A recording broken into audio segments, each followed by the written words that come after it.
శ్రీమతే రామానుజాయ నమః. అస్మద్గురుభ్యో నమః. యో నిత్యమచ్యుతపదాంబుజయుగ్మరుగ్మవ్యామోహదస్తదితరాణి తృణాయ మేనే అస్మద్గురోర్భగవతోస్య దైకసింధోః రామానుజస్య చరణౌ శరణం ప్రపద్యే. నేటి పాసురము. வையத்து வாழ்வீர்கள் நாமும் நம்பாவைக்கு செய்யும் கிரிசைகள் கேளீரோ, பார்க்கடலுள் பையத்து என்ற பரமன் அடிபாடி நெய்யுண்ணோம் பாலுண்ணோம் நாட்காலே நீராடி மையற்றெடுத்தோம் மலரிட்டு நாமுடையோம் செய்யாதன செய்யோம் தீக்குறளை சென்றோதோம் ஐயையும் பிச்சையும் ஆந்தனையும் கைகாட்டி உய்யுமாறெண்ணி உகந்து ఏలోరెంపావాయ్. గోదాదేవి మనకు అనుగ్రహించిన తిరుప్పావై దివ్య వ్రతంలో నేడు రెండవ పాసురం. వైయత్తు వార్వీర్గాళ్, భూమి యందు సుఖించు వారలారా అంటుంది.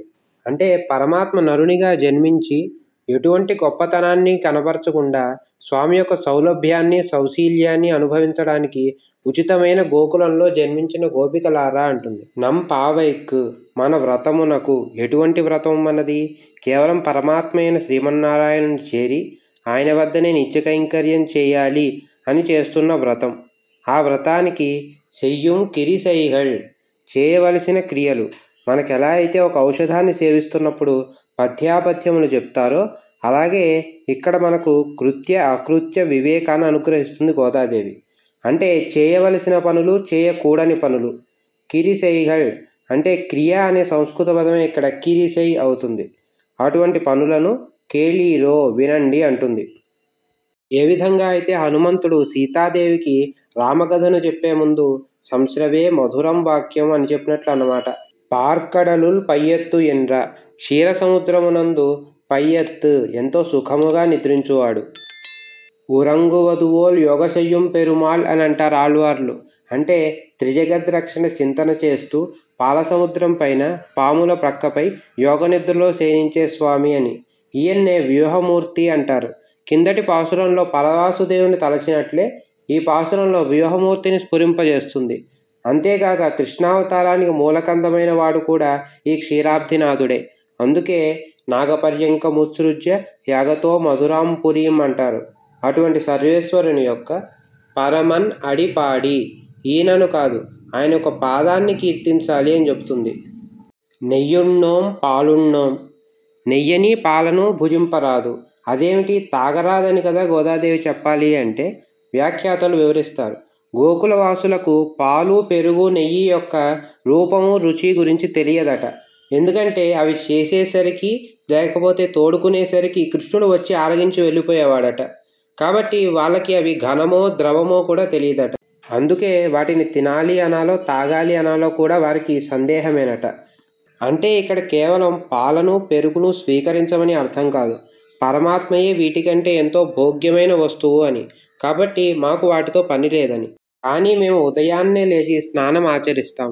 నాట్కాలే నీరాడి మయ్యట్టెడుతోం, మేము కాటుకను ధరించము. మై అంటే కాటుక అని. కళ్ళకు మేము అంజనాన్ని రాసుకోము. సాధారణంగా స్త్రీలు కాటుక రాసుకుంటే వారి చూపు మెరుగుపడుతుంది, దిష్టి తగలకుండా కాపాడుతుంది.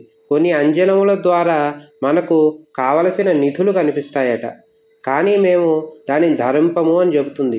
ఎందుకంటే మాకు పరమాత్మ తప్ప ఎటువంటి నిధులు అవసరం లేదని ఒక అర్థమైతే, వాటిని ధరించడం ద్వారా ఎక్కడ అవి కృష్ణ దర్శనానికి ఆటంకం కలిగిస్తాయని మరొకటి. వెరసి మనం దేహ సౌందర్యాన్ని పెంచే ఏ వస్తువులను వాడరాదని. మలరెట్టు నాముడయోం, పూలను ధరింపము. ఎందుచేతనంటే అవి కూడా దేహ సౌందర్యాన్ని పెంచేవే కనుక.